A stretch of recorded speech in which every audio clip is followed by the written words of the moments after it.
All right, Friday, we pushed it back a little bit because we had some conflicts, but Chase Sr. is in the house. The Niners have made a trade. Let's get into it right now. The Krug Show on a Friday. Let's roll.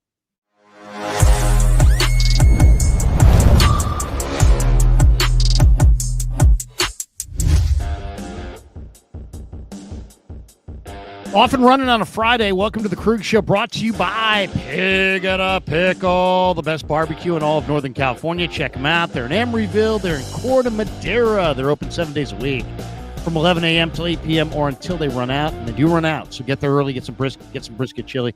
Tell them Krug sent you. We're also brought to you by Sharp Corner Sports Cards and Collectibles. They're at 205 Cypress Avenue in Monterey, and Pacific Grove, to be exact, along the Monterey Peninsula. Anthony Catania's at 831-521-5264, and thanks to Claw Daddy Arcades. They're a great follow on Instagram, at Claw_Daddy_Arcades. For a location near you. They've got locations opening at Capitola Mall and inside Visalia Mall later on this year. So thanks to Claw Daddy Arcades for being a sponsor of the Krug Show. We're off and running on a Friday. Chase Sr.'s in the house. Always look forward to this stream. And sometimes, people have accused us of, hey, you know what? You guys are making up topics. There's nothing to talk. There's a lot to talk about today. Yesterday, the Niners traded for Skyy Moore. Today, they traded for Brian Robinson. The cutdown is Tuesday. Jennings' situation is no clearer than it has been. So we got a lot to get to, and let's get right to it. Chase, first of all, why don't we start with the most recent trade? The Niners traded a 6th-round pick to the Commanders today for Brian Robinson. And with that move, they add, I think, a legitimate RB2 to their running back room. What'd you think of the deal? I like the move. And I had said earlier this week, look, with all of the injuries at the running back spot and the uncertainty around Christian McCaffrey, it's great that McCaffrey looks like the 2023 CMC who won Offensive Player of the Year and was top 5 in MVP voting. But he's an older back. Last year, he had bilateral Achilles tendonitis and that knee issue. Only played 4 games, didn't have a touchdown. It didn't look right. But after him, and CMC himself has missed 10 or more games in 3 of the last 5 years, Isaac Guerendo literally always injured. That has been the MO on him going back to Wisconsin, Louisville, and at the NFL level. Jordan James is out with that finger issue. Corey Kiner, who I like as a UDFA, he has that high ankle sprain. You signed Jeff Wilson, but Jeff Wilson is Jeff Wilson at this point, a little bit long in the tooth, and he looked good on Saturday against the Raiders. But this is a great move by San Francisco to bring in a starting running back who is now going to be your RB2. It gives you some optionality and versatility on the offensive side of the ball because you can, of course, use CMC as a running back, but you can use him in the slot as a receiver, especially when you're a little bit thin at the wide receiver spot, very thin at wide receiver. And you're going to be running a lot of 12 personnel and 21 personnel, and you can get creative with how you utilize McCaffrey and how you utilize Brian Robinson, who in every year that he's been in the NFL, first 3 years since being a 3rd-round pick, he's had more than 700 yards rushing in each year. He is a physical-looking running back who sometimes doesn't run like that.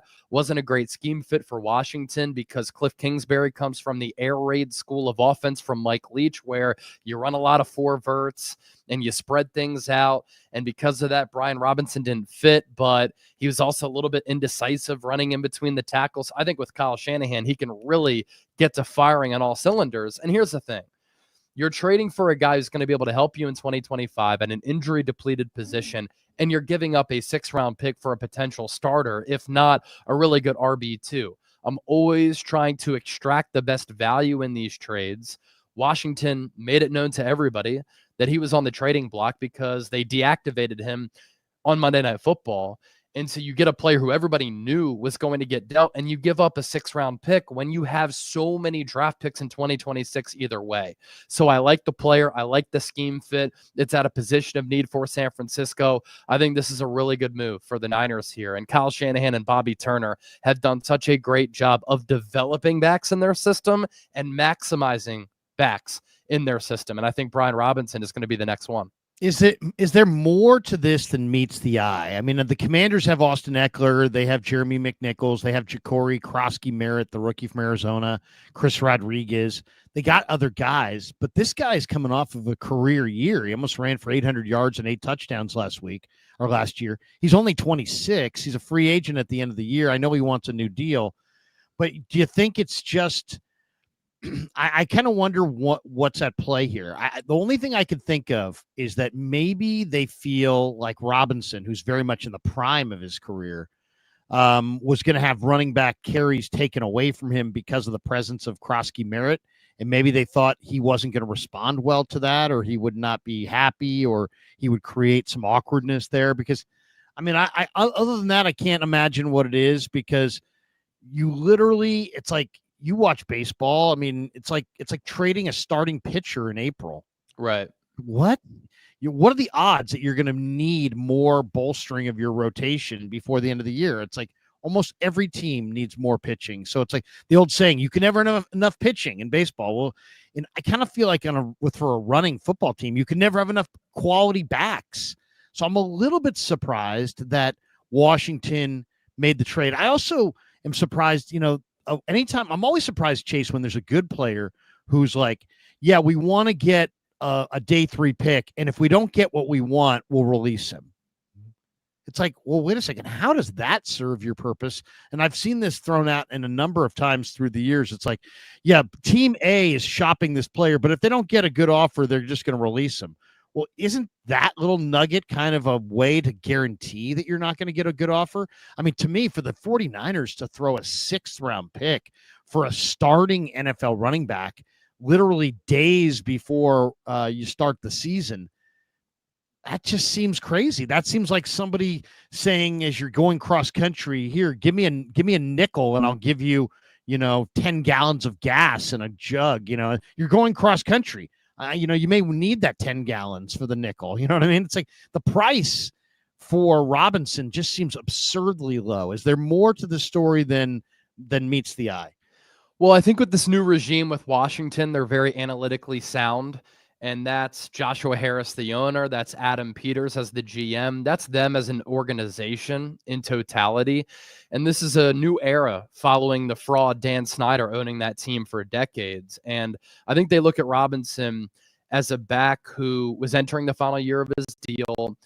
They wanted to try to recoup any value they could for a player who they were going to let walk anyway. I think that they are very high on the rookie, Ja'Cory Krosky-Merritt, and they want him to be the number 1. And going back to the analytical point, there's this, that Brian Robinson last year, numbers-wise in his career, has been pretty productive, 700 plus rushing yards in every year. But despite facing the 5th easiest schedule of run defenses last year, Robinson, among 50 running backs, ranked 27th in yards per carry at 4.3, 37th in explosive run rate, 35th in stuff rate. And then he also ranked 45th with 34% of his rushes going for 1 or fewer yard. And that's the indecisiveness that I speak of. Sometimes when he would run in between the tackles, he is looking like a big physical bruising back who has leg churn, but he doesn't always play like that. And he's so indecisive, where I think he left a lot of meat on the bone. And for Cliff Kingsbury, he's like, look, in this offense, we just can't have it. And when we do want to spread it out, and we do run it, the running back has to take what is there. And Brian Robinson never did that. And so I worry a little bit about that with him coming to the Niners, because in Shanahan's outside zone, you got to see hole, hit hole. You do have to be decisive. And sometimes Brian Robinson is not. But Cliff was also running a completely different, more finesse offense than the Niners are running.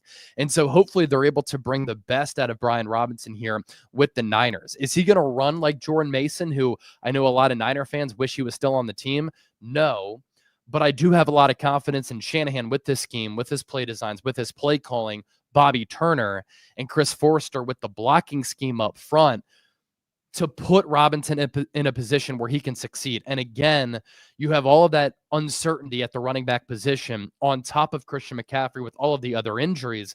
You are bringing in a starting caliber back on August 22nd, who is now going to be your RB2, and you get him for a 6th-round pick. And so for Washington, yeah, they got nothing back for Robinson, but they're recouping one asset for a player who they were not going to bring back, number one. And number two, he wasn't going to be their starter. Frankly, I don't know if he was going to be their second stringer either, because they like Chris Rodriguez as well. It's interesting. It's like, from the Washington perspective, I still don't get it. I mean, they saved $3.3 million in salary cap space in the deal. Maybe Niners had $46.5 million before this deal. Yeah, exactly. Maybe the Commanders are kind of hugged up on the cap. Maybe it's a financial situation to some degree, but I mean, they're leaning on Ja'Cory Krosky-Merritt. We're talking about a Pac-12 receiver who weighs less than 210 pounds. Austin Eckler is another back they have. He's another guy. He's probably he's older and he's like 200 pounds. Yeah. So I mean, you're the odds that the Commanders might be looking for another back later in the year. I don't know. I would say it's pretty high. Now, from the Niner perspective, this is the one thing where football is baffling to me compared to the other sports. In the other sports, it seems like if you didn't have leverage, you would pay a premium. Like if you lost 5 starting pitchers and you're a contender and you're the Yankees and you're trying to get a starting pitcher at the deadline, everybody knows you lost 5 starting pitchers and the price goes way up.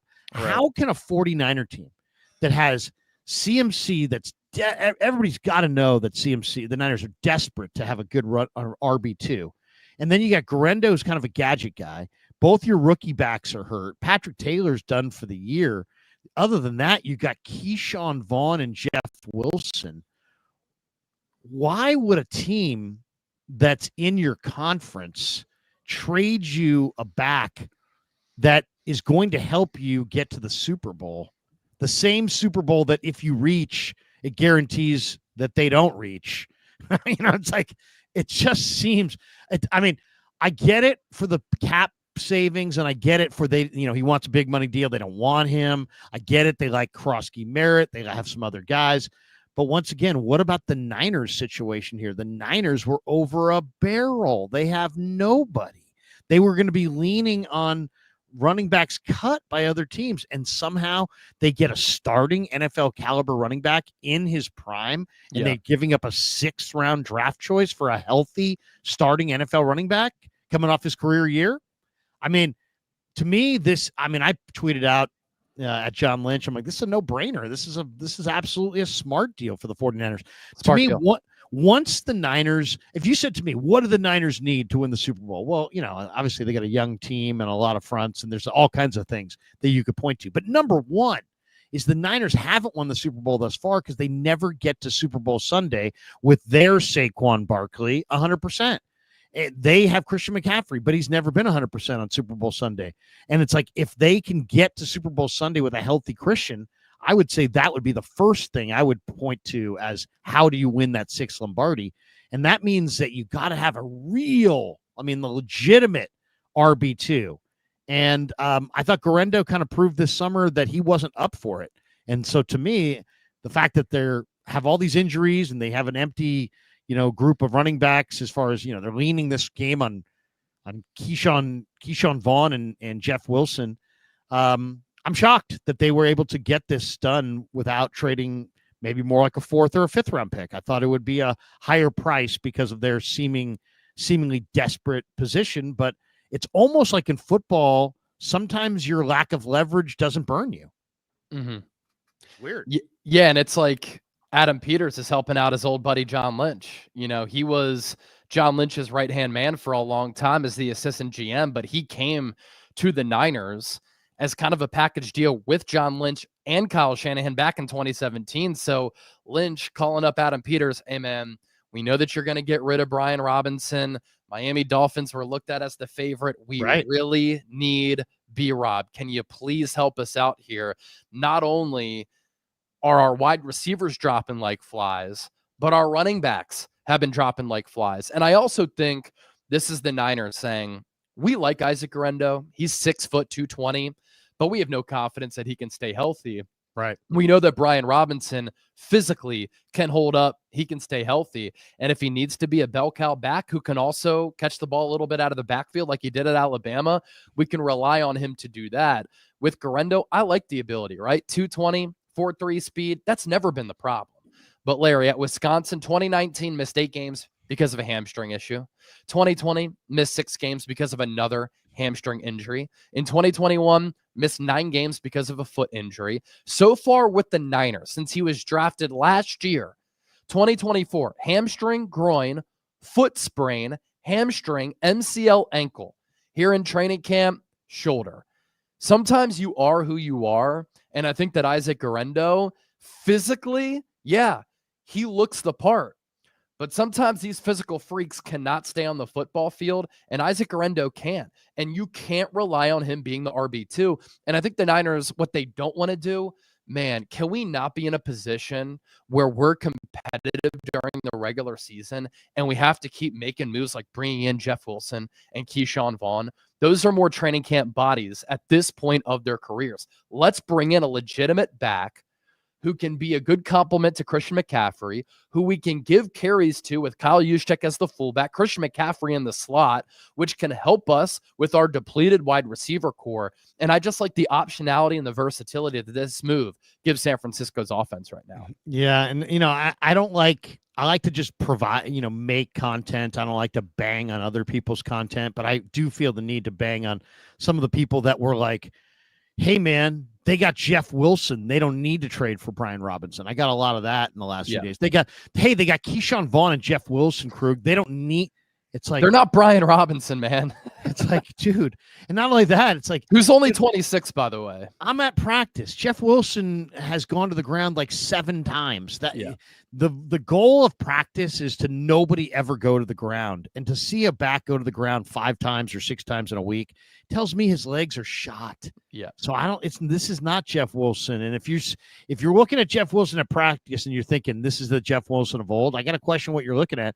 And then the Keyshawn Vaughn thing, I don't even think he's in as good a shape as he was when the Niners had him last year. So they're just guys to get. I mean, I love Keyshawn as a guy. He's a great guy to talk to. You've done some great interviews with him. Yeah. Yeah, exactly. And he's like my guy. It's like I really like him. But I mean, he's not Brian Robinson, man. Yeah. And this is 2025. I mean, 2 years ago or 3 years ago when he was coming out of Vandy, maybe. But at this point, Key's just help you get through the exhibition games.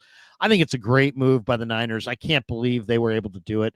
Let's move to the other move, yesterday's move. They moved back from the 6th round to the 7th round in the 27 draft. I mean, talk about hedging. Not only you have a move back in 1 round on day 3 of the draft, but it's 2 drafts from now. It's not even in this upcoming draft. It's like a late round pick swap. It's such an NBA deal. Yeah. I mean, it's just like, it's like somebody threw him a bottle of wine in there as well. So Skyy Moore, what did you think of the Skyy Moore edition? I thought it was interesting listening to Lynch yesterday on KMBR, because when he was asked about it, he's like, is this a message to JJ? And he's like, no. This is not a message to JJ. I think what this really is a message to Junior Bergen, that it ain't, you're not going to get that spot. You're not going to be the dual return man. Lynch likes the fact that Skyy Moore is a dual return guy. I won't, put out a bunch of stats and sing his praises like he's a legitimate, great upgrade, but I do think he's an upgrade on Bergen. Well, here's the thing with Junior Bergen, 7th round pick out of Montana. And Kyle Shanahan said after the draft that we are taking him exclusively to be a punt returner. And the 28-yard punt return that he had in the preseason opener against Denver was a really impressive play. Short area wiggle, made a guy miss, was able to reverse field, cut it upfield for a gain of 28 yards. That's great. The thing with Junior Bergen, while he was a decorated FCS punt returner, one of the best in the history at that level, he can't really help you as a receiver right now. And I think that if you cut him, you can bring him back to the practice squad, because right now he's a one-dimensional special teamer. And so this is a message to Junior Bergen, but this is also a move to help you buy time until Jacob Cowan can come back. hurt his hamstring running routes against air the first day of training camp. He comes back and he already injures his hamstring again. He could be a pup or short-term IR candidate to start the year, and talking about Jacob Cowing. And so Skyy Moore is going to be able to help you as your punt return guy week 1 against Seattle. He's explosive there. I mean, the other night against Seattle, he had an 88-yard punt return against the Eagles in Super Bowl 57 back in 2022 when he was a rookie. He was dynamic on special teams, and he scored a touchdown in that game. And so he does have some ability. Now, did the Chiefs overdraft him in the second round? Clearly. I mean, they moved off of him after 3 years, and last year he did not have a single catch. He was never able to jive with Patrick Mahomes and Andy Reid. And if you can't be a player with Mahomes throwing you the rock and Andy Reid calling and designing the offense, that's a little bit of a problem. But 6 of the Niners' top 7 wideouts are either unable to practice right now and hurt, or they're facing suspension in the case of Demarcus Robinson. You literally needed to make this move. And so you bring in Skyy Moore, who maybe he's not on the team in a couple of months, but he can be your punt returner in week 1, which you need because right now you don't have a punt returner. And in Kyle Shanahan's offense, you can get him acclimated and up to speed at the very least as being a gadget guy. Find a way to get him included with some jet sweeps, reverses, and bubble screens. He can be your week 1 punt returner, and he can be dynamic there. In college, yeah, decorated player there. Niners are hoping that they can find lightning in a bottle. And if it doesn't work out, it doesn't work out. For anybody ripping this move, this is like business 101. You give up a late round pick in 2 drafts. You're swapping late round picks. And if you get anything from Skyy Moore, it's a win. And I do think that in Kyle Shanahan's offense, you can find ways for him to be a productive player. And if he does line up at wideout, give him some simple routes, bubble screens and crossers. That's all he needs to do. Get the ball in his hands to see if he can do something.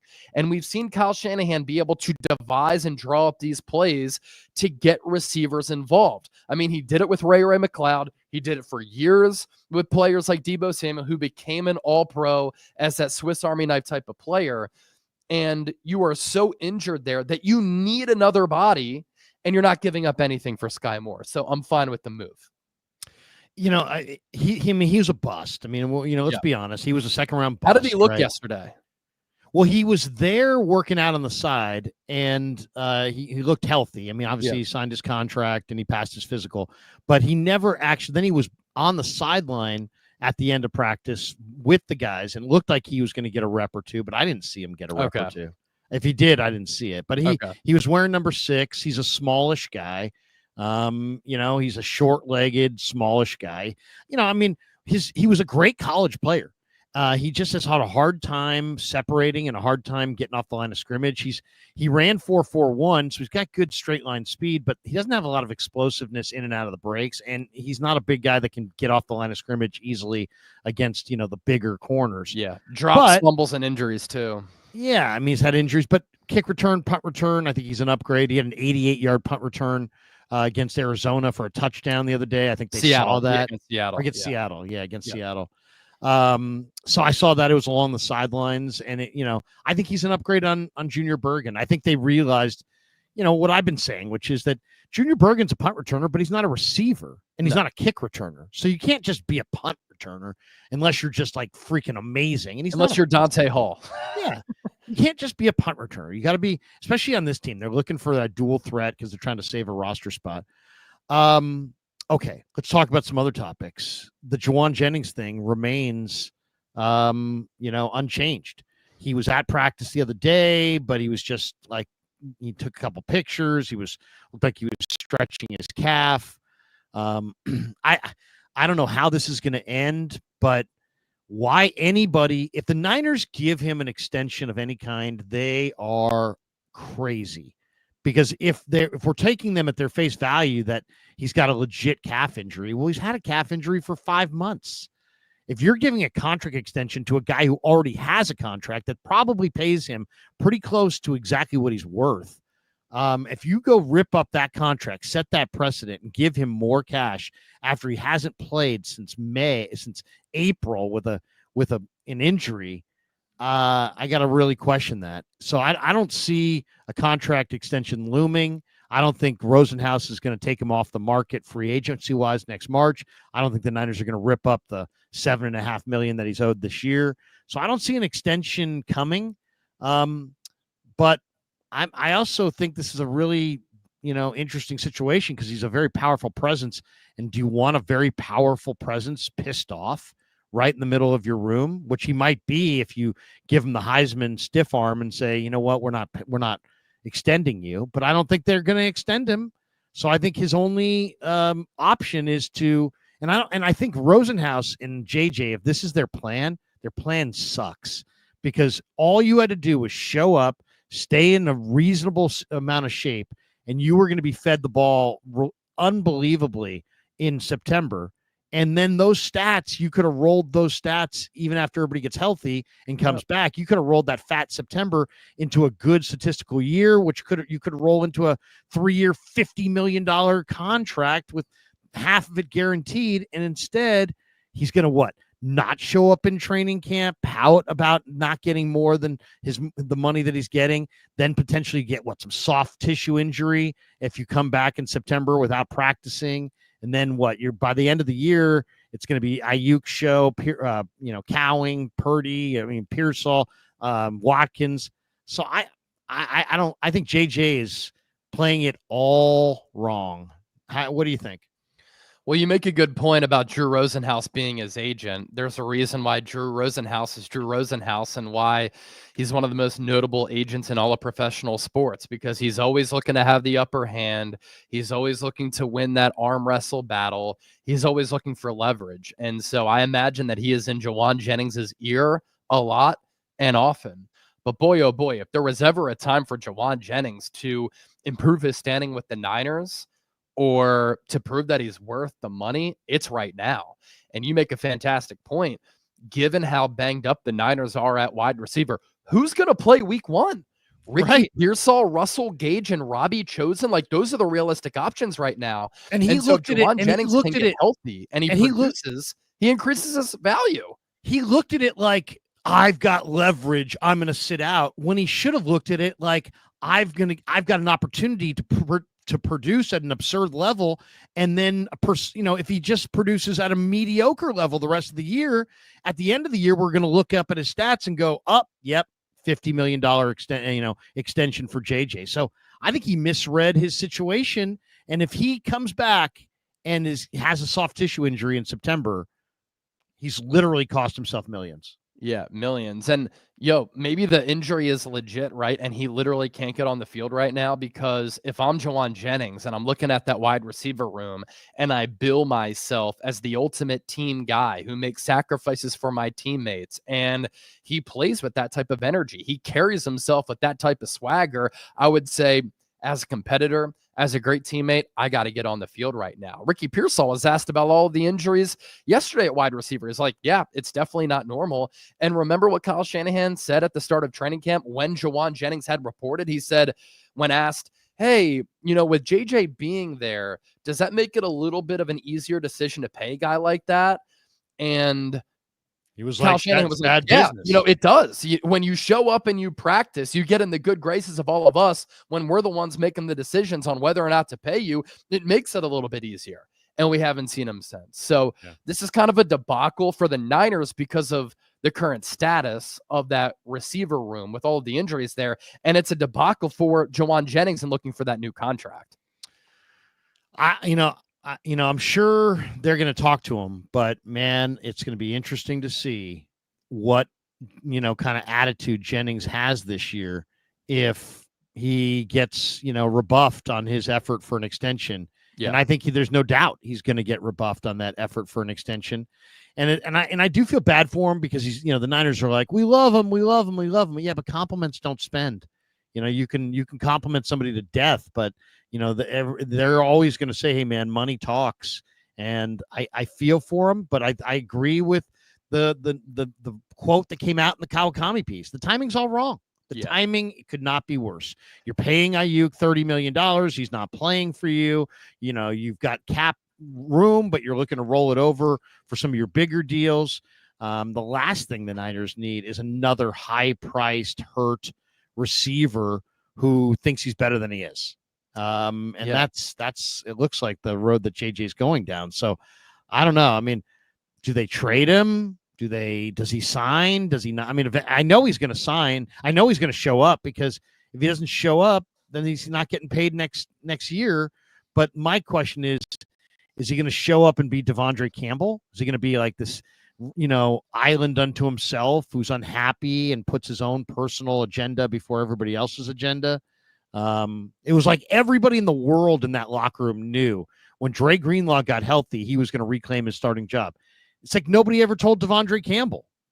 It was like all of a sudden it was upon us, and it was like Devondre Campbell started losing his S. Yeah. And it's like, bro, you ain't Dre Greenlaw. You never were, never will be. And if you thought you were going to take his job after he was healthy, you're high. You're nuts. You're crazy. Yeah. And it's like they couldn't get him out of that room fast enough. Unfortunately, it wasn't fast enough. He was already AWOL and causing a stink before they could get him out of the room. But I mean, it was like, and it was obvious it was going to happen. So what's the end game with JJ? Does he come back, hat in hand, and with nothing, no extension? And is he a distraction? Is he, does he come back and it's like, hey man, it was the calf, and he just tries to hold to it's the calf thing all year? What do you think? I mean, I don't know how this is going to end at this point. Yeah, the 49ers right now are like the person who went out on a couple of dates and they got fleeced, and those dates didn't go well.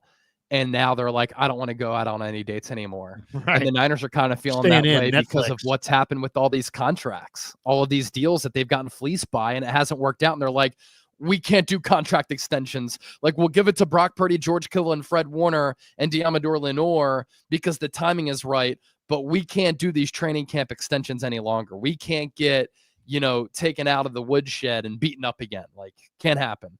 Ultimately, what happens with Jennings, I have no idea. Yeah, it's lose-lose. I mean, if you pay him, guess what? The O-linemen are going to be pissed off that you paid him and not McKivitz. So wait a second. Your message is to, come up with an injury and sit out all summer and not practice in the heat, where McKivitz puts his head down, grinds, showed up at every single practice, and you're going to reward the guy who didn't show up at practice and not the guy who did. So you're going to have locker room discontent, I think, with the offensive lineman if you pay JJ. Yes, you may have some discontent with JJ if you don't pay JJ, but it's not like paying JJ is like a no-brainer and there's no downside. There is a downside, and it could be severe and it could be really painful, and you could lose your chemistry of your offense. I mean, I know that sounds to some people like, oh my God, Krug's throwing out a million things, and no, this is reality. This is a deep pool with lots of sharks, and everybody's a type A personality, and nothing goes unnoticed, and you got a bunch of really competitive guys, and how you handle the players has to be consistent. And that's why, like, when I see teams that don't have a lot of talent and then they go into free agency and they sign all these guys, they pay them all this money, you kind of wonder how the chemistry is going to work out on that team, because the guys in the room, like the guys who, like the incumbents, if you will, aren't getting paid, but the new guy is getting paid. Yeah. And everybody notices that. And then everybody's kind of, well, wait a second, you actually value the guys who did work for the Chargers and the Saints more than you value the hard work we've put in here for you over the last couple of years. So you start to lose guys. So I think it's not like they can just say, oh, just pay him. There's a lot of people also who are just do it. Just, he wants it and he's not there. Just pay him. I've heard a lot of that. And it's like, yeah, that is obtuse, because that's totally ignoring that there are other factors, other people, and there'll be ramifications from paying him. Okay. Cutdown day is coming on Tuesday. You cover the Niners and the Eagles. Give me a player the Eagles are going to cut that you think the Niners should poach from Howie.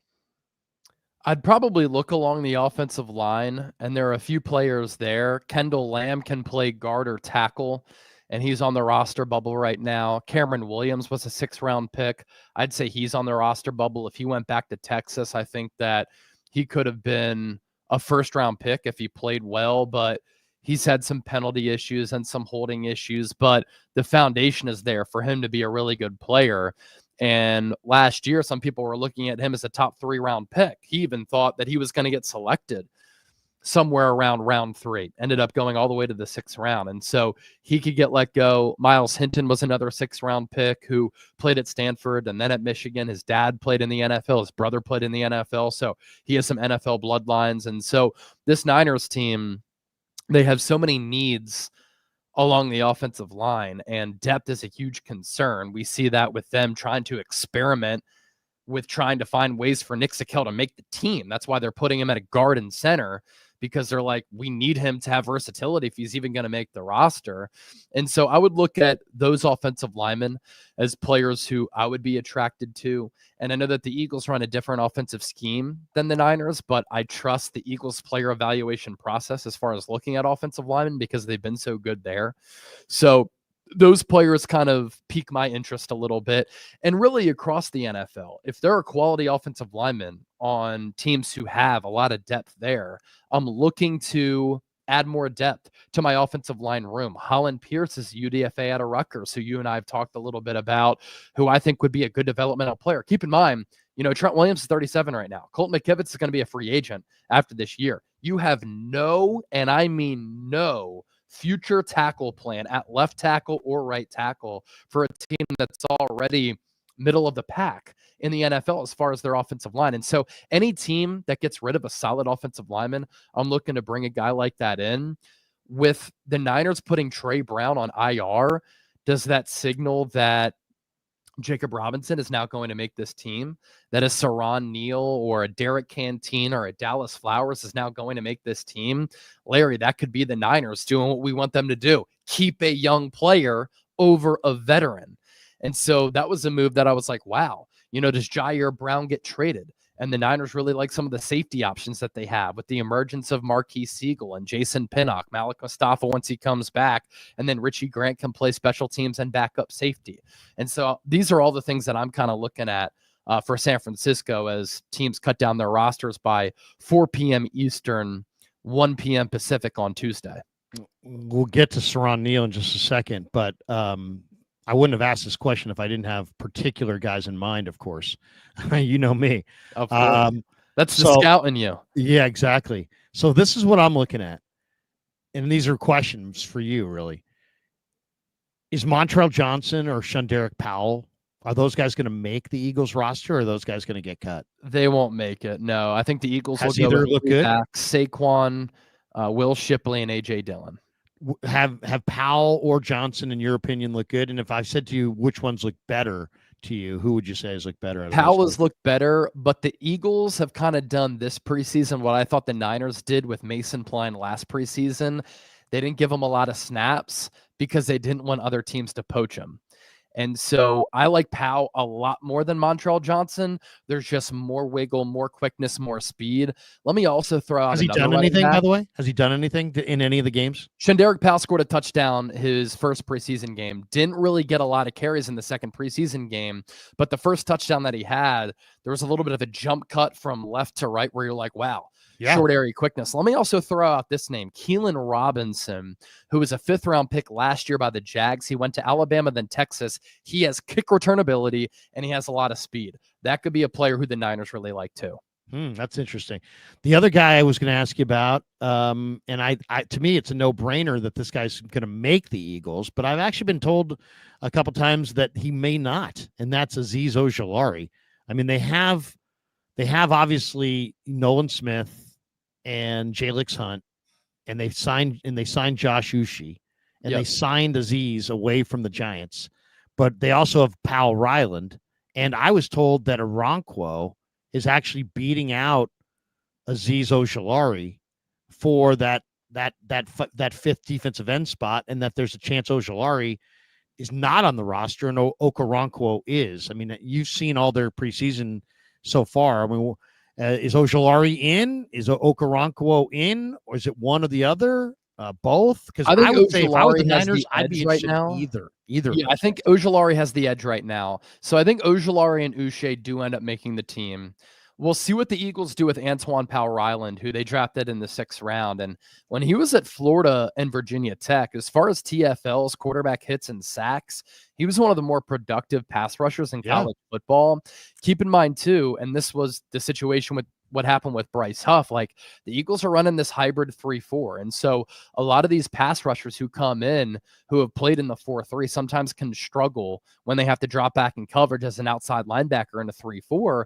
But with the Niners, when they can play in this wide 9 and they can just get in that 3-point stance, fire on all cylinders, and show off that quick get off at the line of scrimmage once the ball is snapped, they end up being much better scheme fits for San Francisco than teams who like to run that 3-4. And so Agbu Okoronkwo has played in the wide 9 before.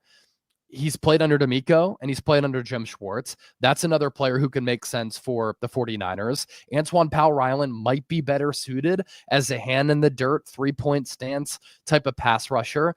And I thought in that preseason game last week against the Raiders, like we saw it with Bryce Huff, he had 2 really good reps back to back where he collapsed the pocket and he was able to like win with a bull rush and win with speed. That's what I'm talking about here.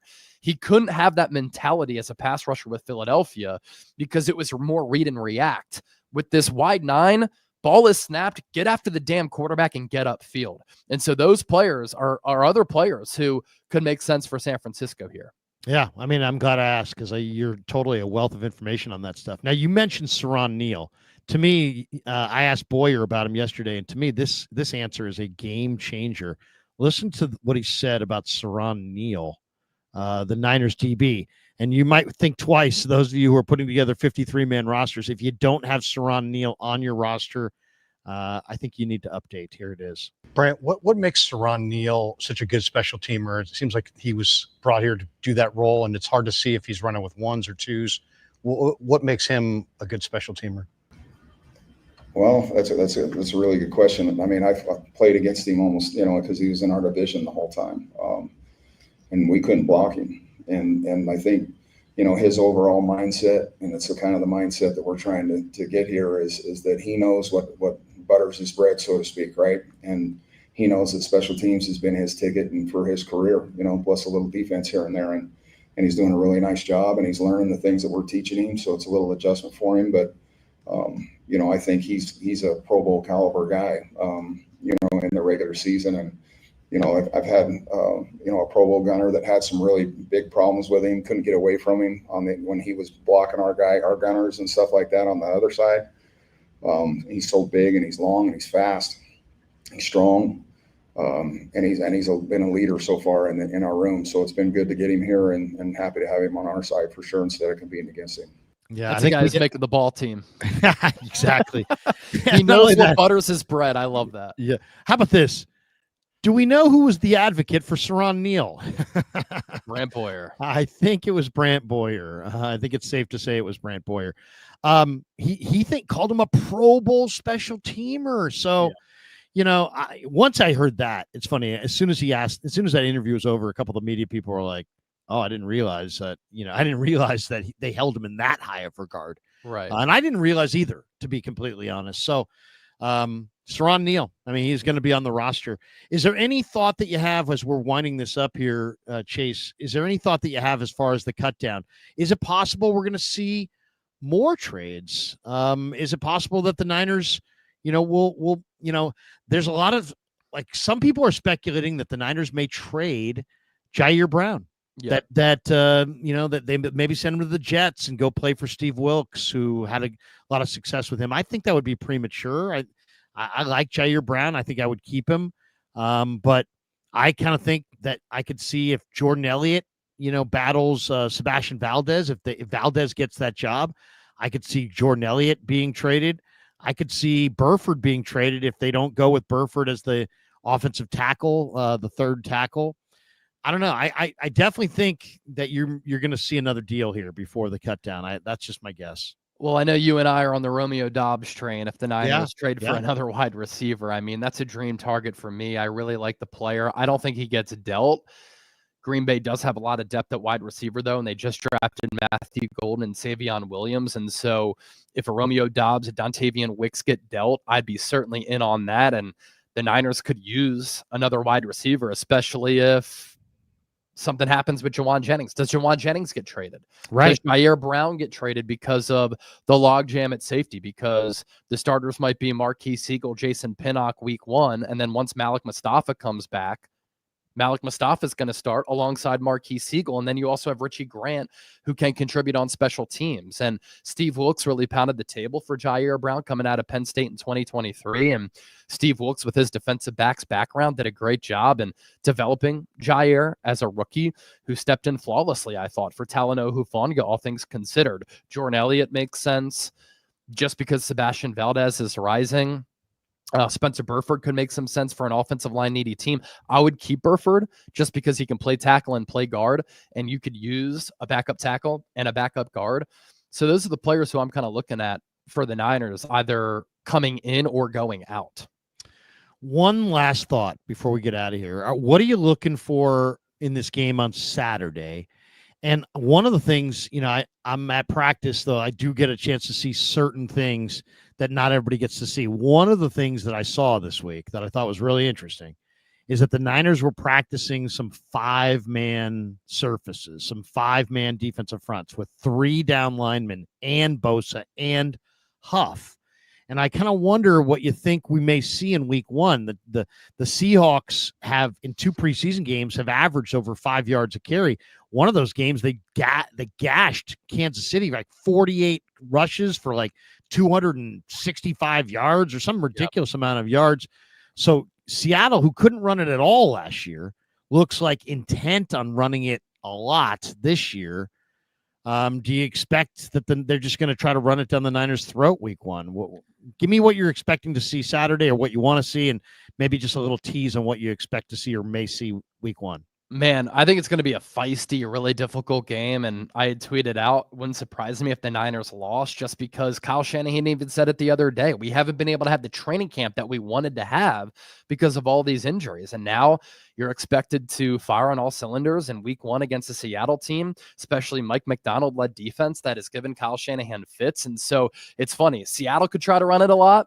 The Niners could try to run it a lot. We're going to see a lot of 12 personnel and 21 personnel because the Niners won't have a lot of healthy wide receivers. So I expect that game to be difficult.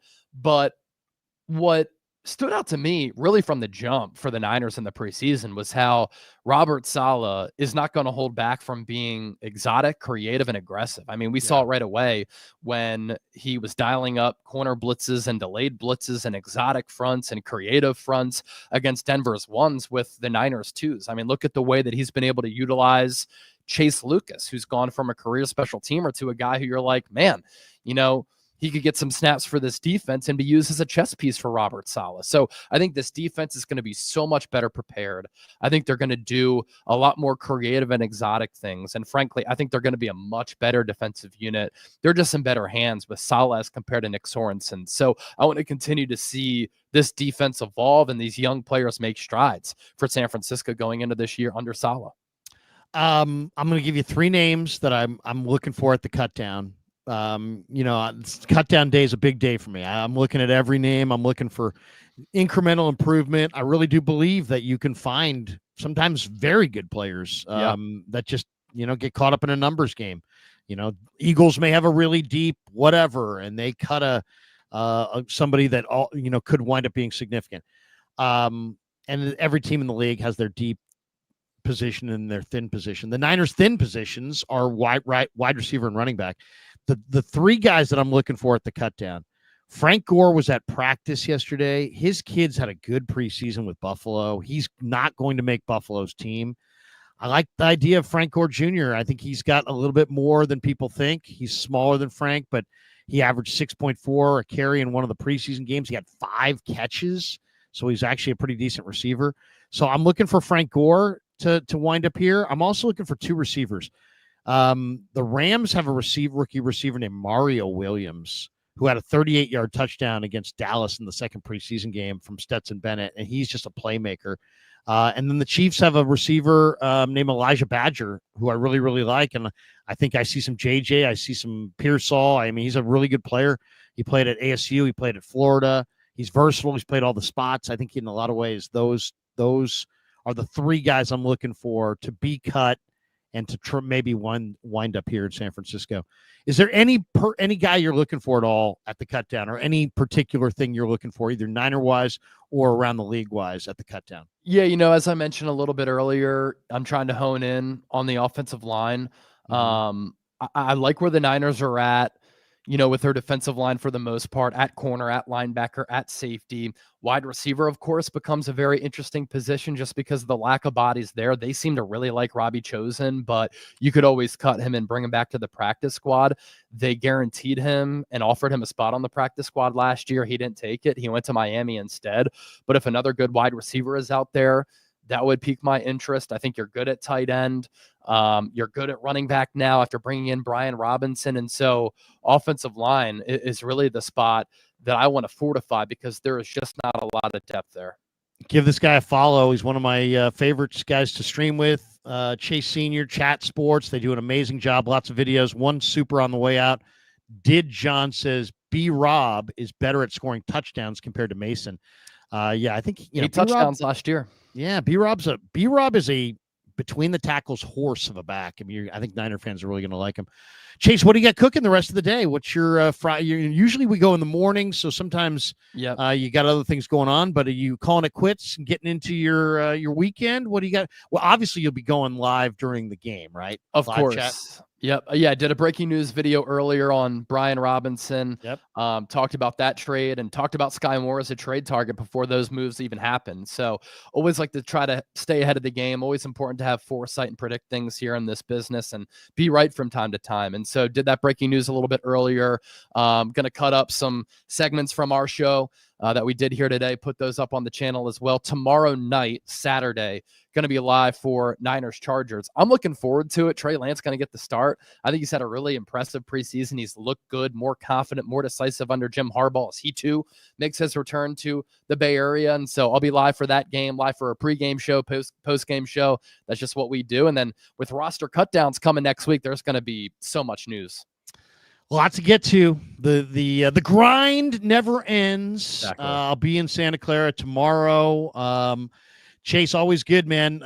We'll chop it up next week. Maybe we can get you on KMBR sometime next week and chop it up on the radio as well. Thanks to Chase. Thanks to all of you guys. Thanks to our sponsors. Hit like and subscribe on your way out the door. Chase, I'll give you the final word before we bolt for the door. Hey, thanks to everybody for continuing to tune in here. I love going live with Krug. I think that we have something special. I think, obviously the audience reflects that too. And mad respect for Larry for what he does on the radio, but how he's been able to adapt and evolve here in the YouTube space. And, I don't go on with just anybody, but I love going on with Krug. And I'm glad that a lot of people always tune in every single Friday. Always enjoy, brother. Have a great week. We'll talk to you next week. For Chase, I'm Larry. Have a great Friday, everybody. Try to beat the heat. It's hot out here. Oh. Have a good one, everybody. Peace. Yeah, never met a man